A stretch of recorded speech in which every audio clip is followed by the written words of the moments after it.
Assalamualaikum warahmatullahi wabarakatuh. Perkenalkan, nama saya Muhammad Khairul Ashar.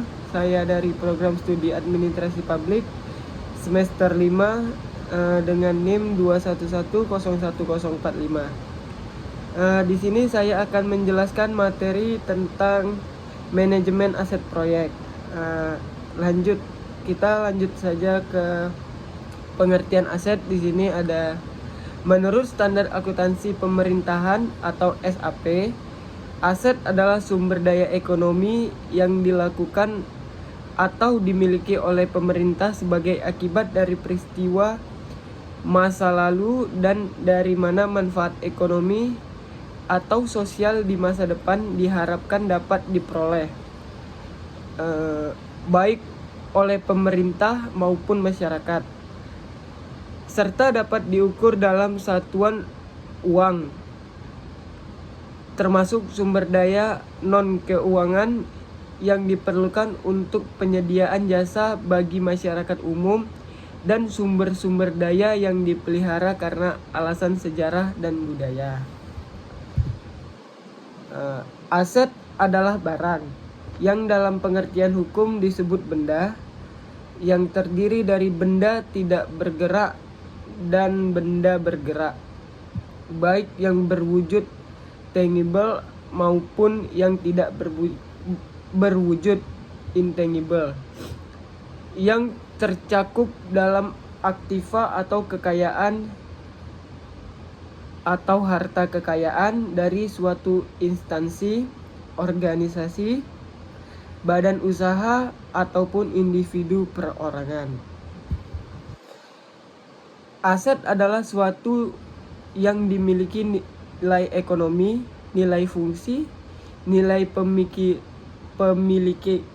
pemilikan, nilai ciri khas, dan nilai prestise yang dimiliki baik oleh perorangan atau individu maupun kelompok atau organisasi yang ditunjukkan untuk mencapai tujuan yang telah ditetapkan. Lanjut, yang kedua ada bentuk aset, yaitu aset berwujud adalah aset yang mempunyai masa manfaat lebih dari 12 bulan untuk digunakan dalam kegiatan pemerintah atau dimanfaatkan oleh masyarakat umum. Adapun bentuk dari aset berwujud meliputi tanah, peralatan mesin, gedung, dan bangunan. Bisa saja jalan, irigasi, dan jaringan. Aset tetap lainnya dan konstruksi dalam pengerjaan. Yang kedua ada aset tidak berwujud. Aset tidak berwujud adalah aset non-keuangan yang dapat diidentifikasikan dan tidak mempunyai wujud fisik serta dimiliki untuk digunakan dalam menghasilkan barang atau jasa, atau digunakan untuk tujuan lainnya termasuk hak atas kekayaan intelektual. Kategori aset ada 4, yaitu 1. Aset operasional adalah yang mempergunakan dalam operasional perusahaan atau pemerintah yang dipakai secara berkelanjutan atau dipakai pada masa mendatang, dimiliki dan dikuasai atau diduduki untuk digunakan atau dipakai operasional perusahaan atau pemerintah, bukan aset khusus jika aset sejarah yang dikontrol oleh pemerintah, tetapi secara fisik tidak harus dihuni untuk tujuan operasional. Kategori aset yang kedua ada aset non-operasional. Aset non-operasional ialah aset yang tidak merupakan bagian integral dari operasional perusahaan atau pemerintahan dan diklasifikasikan diklasifikasikan sebagai aset berlebih. Aset berlebih merupakan aset non-integral yang tidak dipakai untuk penggunaan secara berkelanjutan atau mempunyai potensi untuk digunakan di masa akan datang, dan karena itu bersifat surplus terhadap persyaratan operasional. Kategori aset yang ketiga adalah aset infrastruktur. Aset infrastruktur adalah aset yang melayani kepentingan publik yang tidak terkait biaya pengeluaran, dan aset ditentukan kontinuitas penggunaan aset bersangkutan seperti jalan raya, jembatan, itulah pokoknya. Aset yang keempat yaitu ada community asset. Community asset sebenarnya adalah aset milik pemerintah di mana penggunaan aset tersebut secara terus-menerus, umur ekonomis atau umur gunanya tidak ditetapkan, dan terkait pengalihan yang terbatas atau tidak dapat dialihkan. Contoh asetnya ini adalah museum, kuburan, rumah ibadah, dan sebagainya. Itulah. Baiklah, kita lanjut ke pengenalan manajemen aset. Yang pertama ada pengertian manajemen aset. Berikut dijelaskan mengenai pengertian manajemen aset berdasarkan beberapa pakar. Dari pakar Prawoto mengemukakan bahwa manajemen aset adalah kombinasi dari manajemen, keuangan, ekonomi, teknik, mesin, dan praktek kerja yang diterapkan pada aset fisik dengan tujuan agar mampu menyediakan tingkat pelayanan prima dengan biaya yang paling efisien.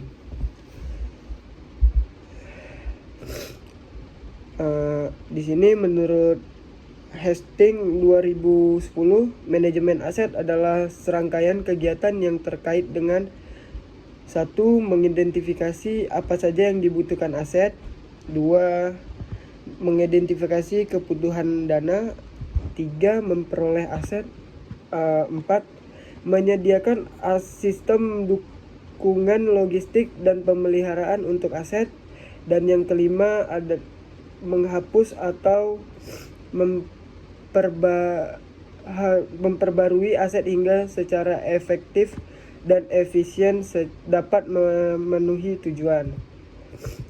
Bagian pengertian mengenai manajemen aset tersebut mengatakan bahwa manajemen aset merupakan suatu proses sistematis yang mempertahankan, mengupgrade, dan mengoperasikan aset dengan cara yang paling hemat biaya melalui penciptaan, akuisisi, operasi, pemeliharaan, rehabilitas, dan penghapusan aset.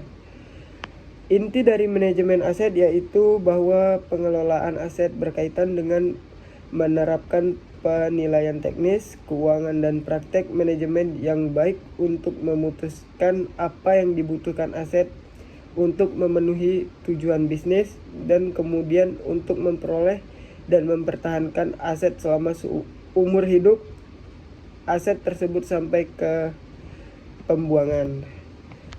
Tujuan manfaat aset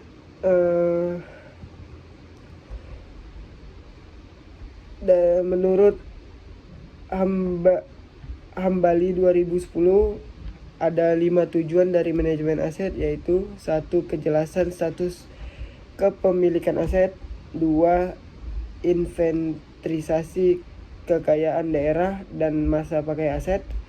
3. Optimasi penggunaan dan pemanfaatan untuk meningkatkan pendapatan, di mana aset yang berstatus idle capacity dapat dimanfaatkan sesuai peruntukan yang ditetapkan. Selain itu, optimasi aset dapat mengidentifikasi dan mengetahui pemanfaatannya untuk apa, peruntukan aset pada siapa, dan mampu mendatangkan pendapatan bagi pengelola aset.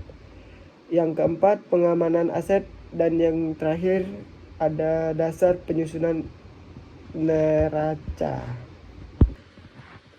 Berdasarkan pendapatan di atas, secara umum tujuan dari pengelolaan aset adalah membantu suatu entitas dan dalam memenuhi tujuan penyediaan pelayanan secara optimal, efektif, dan efisien.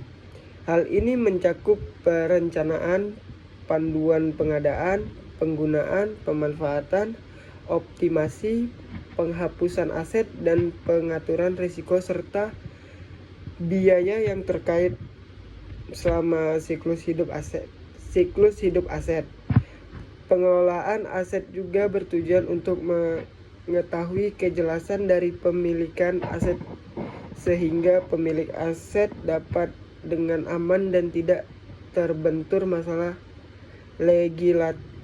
legalitas dalam mendayagunakan aset yang dimilikinya. Kita lanjut ke yang C, siklus hidup aset. Menurut Hastings tahun 2010 ada 8 tahapan utama dalam siklus aset, yaitu 1. Identifikasi peluang bisnis atau kebutuhan. 2. Kemampuan analisis gap dan analisis kebutuhan aset.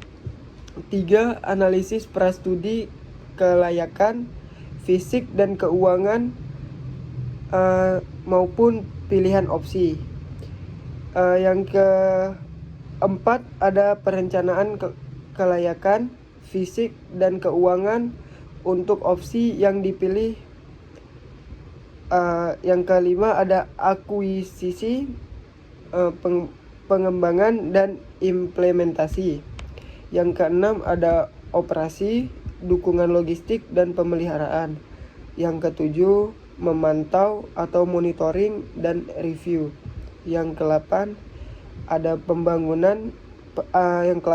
ada pembuangan atau disposal. Selanjutnya ada tahapan kerja manajemen aset. Menurut Siregar tahun 2004 menyebutkan bahwa tahapan kerja manajemen aset dibagi dalam 5 tahapan kerja yang saling berhubungan dan terintegrasi satu dengan yang lain, yaitu 1. Inventarisasi aset meliputi inventarisasi fisik dan yuridis atau legal. Yang kedua ada legal audit atau berupa inventarisasi status penguasa aset, sistem dan prosedur penguasaan atau pengalihan aset. Yang ketiga ada penilaian aset, di mana hasil dari penilaian aset dapat dimanfaatkan untuk mengetahui nilai kekayaan maupun informasi untuk penetapan harga bagi aset yang ingin dijual.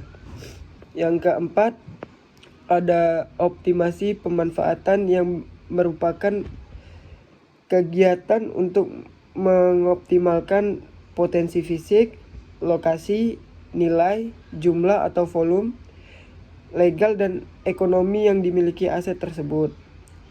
Aset yang memiliki potensi dikelompokkan berdasarkan sektor-sektor unggulan yang dapat menjadi tumpuan dalam strategi pengembangan, baik dalam jangka pendek, menengah, maupun jangka panjang.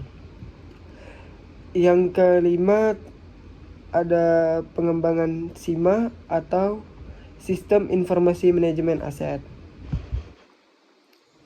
Masuk ke strategi pengelolaan aset. Strategi pengelolaan aset ialah sedang strategi manajemen aset. Baiklah, selanjutnya masuk ke strategi pengelolaan aset. Strategi pengelolaan aset, sedangkan strategi manajemen aset adalah proses yang berkelanjutan untuk menentukan rentang dan tingkat aset yang dibutuhkan untuk mencapai tujuan strategis. Strategi manajemen aset harus melingkupi Satu, berasal dari kebijakan pengelolaan aset dan rencana strategi organisasi. Dua, konsisten dengan kebijakan dan strategi organisasi. Tiga, mengidentifikasi dan mempertimbangkan persyaratan stakeholder yang relevan. Yang keempat, mempertimbangkan persyaratan manajemen siklus hidup aset. Yang kelima, memperhitungkan risiko aset-aset terkait dan kritikalitas sistem aset. Dan yang terakhir, mengidentifikasi fungsi, kinerja, dan kondisi sistem existing aset dan important aset. Di sini kita lanjut ke nilai aset. Ada dari Sutrisno tahun 2004. Satu, utility value atau nilai manfaat ialah ukuran penilaian terhadap aset yang mempunyai manfaat dalam kehidupan sehari-hari, jangka menengah maupun jangka panjang. Yang kedua ada cost value atau nilai biaya, ialah ukuran penilaian terhadap aset yang dihitung dari biaya yang dikeluarkan saat pengadaan aset atau dari biaya untuk pemanfaatan fungsinya atau pengoperasian, untuk pemeliharaan dan untuk penghapusannya dalam kurun waktu tertentu. Yang ketiga ada exchange value atau nilai pertukaran, ialah ukuran penilaian terhadap aset yang mempunyai nilai tukar atau substitusi atau mempunyai fungsi ganda yang terkait dengan fungsi waktu. Yang keempat ada price value, yaitu nilai jual, ukuran penilaian terhadap aset yang mempunyai nilai jual seharga tertentu dan harga aset itu yang dikaitkan dengan fungsi waktu. Dan yang terakhir, yang kelima, esteem value atau nilai kepuasan, ialah ukuran penilaian terhadap aset yang bisa menimbulkan kepuasan atau penghargaan dari individu maupun kelompok, baik secara estetika, budaya sosial, politik, sejarah, maupun spiritual dan komersial. Kita masuk pemasalahan aset, yaitu di sini ada aset berjumlah banyak dan tersebar secara geografis. Aset memiliki penanganan atau treatment yang spesifik. Aset memiliki nilai tertentu dikaitkan dengan posisi geografis. Aset memiliki masalah-masalah legal yang berbeda-beda. Pemanfaatan aset belum optimal sehingga kinerja aset masih rendah. Proses pemecatan aset tidak sistematis dan terintegrasi. Manajemen data masih manual. Dan yang terakhir, perencanaan pemanfaatan aset di mana yang akan datang belum optimal. Lanjut ke fase siklus hidup aset. Berikut penjelasan dari fase-fase dalam siklus aset yang fase-fase dalam siklus hidup aset yang dijelaskan oleh Haryono tahun 2007. Ada satu, fase perencanaan, yaitu ketika adanya kebutuhan pemerintah terhadap suatu aset untuk direncanakan dan dibuat. Dua, fase pengadaan, yaitu ketika suatu aset dibeli, dibangun atau dibuat. Yang ketiga, fase pengoperasian dan pemeliharaan, ialah ketika suatu aset digunakan untuk tujuan yang telah ditetapkan. Fase ini mungkin diselingi dengan pembaruan atau perbaikan besar-besaran secara periodik. Penggantian atas aset yang rusak dalam periode penggunaannya. Dan yang keempat, ada fase penghapusan, yaitu ketika umur ekonomis suatu aset telah habis atau ketika kebutuhan pelayanan yang disediakan oleh aset bersangkutan telah hilang. Lanjut ke penilaian aset. Penilaian aset dapat diartikan memberi nilai pada suatu aset dengan melakukan suatu pengukuran berdasarkan pada beberapa pendekatan penilaian dengan tujuan mengetahui harga aset tersebut. Secara tidak langsung, nilai aset bangunan untuk mengetahui modal dasar milik daerah dalam usaha privatisasi, mengetahui nilai jaminan untuk memperoleh pinjaman, mengetahui nilai penyertaan atau saham, memberikan informasi kemampuan nilai ekonomi properti di suatu daerah untuk mengundang investor, mengetahui nilai aset untuk kepentingan tukar guling atau risk lag, mengetahui nilai dalam rangka penerbitan obligasi daerah, mengetahui dasar nilai dalam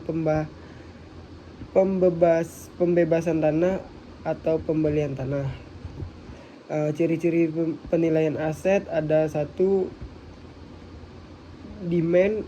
Analisis demand merupakan analisis apa yang mereka inginkan atau butuhkan. Yang kedua, utility. Utility menunjuk pada keuntungan atau benefits dari sebuah aset.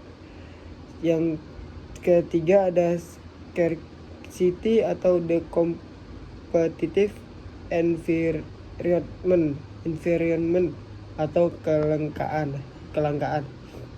Kondisi ketidakseimbangan antara jumlah kebutuhan dengan apa yang disediakan. Yang keempat ada transferability, menunjuk pada proses transfer aset dari suatu pihak ke pihak lain.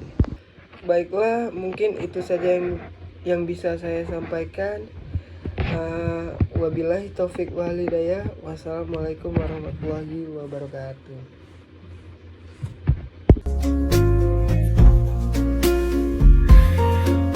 I want you to know that I'm never leaving, 'cause I miss the snow till that will be freezing. Yeah, you are my home for the season. So come on, let's go below zero. And I'm from the sun, I'll love you forever.